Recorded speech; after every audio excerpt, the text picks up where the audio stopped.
Amakara akoreshwa mu bisagara vya Ngozi, Kayanza na Kirundo ava mu makomine atandukanye yo mu ntara ya Butanyerera arimwo Gahombo, Matongo, Muruta, Kabarore, Busiga, Tangara, Muhanga, Marangara, Kiremba, Busoni na Gitobe.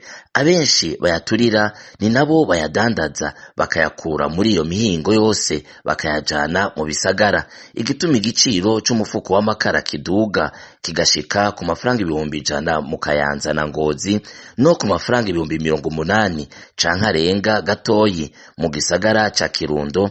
Abadandaza bavuga ko bituruka ku bukene bw'ibiti. Ibiti bahora bagura ku mafaranga 200 mu mwaka uheze ubu bigugwa ku mafaranga ari hagati y'40 n'50 nk'uko abo banyagihugu babishikiriza. Ivyo biti kandi basigaye babikura kure cane, rimwe na rimwe bikabasaba no kubipakiza. Mu misozi ya Mukinya, mu mashamba yo muri zone Muruta, Gwegura n'ahandi hegereye ikibira aho bakura ivyo biti harazimvye cane. Abadandaza amakara bavuga ko ibintu bizorushiriza kuba bibi kuko ibiti biriko biratemwa cane hagategwa ibitegwa vy'amavoka. Ivyo bishobora gutuma mu mezi 3 ari imbere igiciro c'umufuko w'amakara gishika ku mafaranga 150 bivanye n'ubukene bw'ibiti, amatagisi n'amakori basabwa hamwe n'ibihe vy'umwaka. Mu gihe c'izuba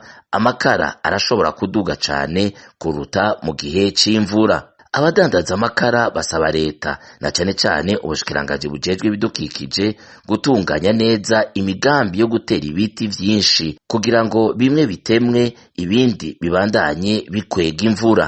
Adeline Niyonsaba arongoye igisata c'ibidukikije, uburimyi n'ubworozi mu ntara ya Butanyerera naco arashima kubivugako.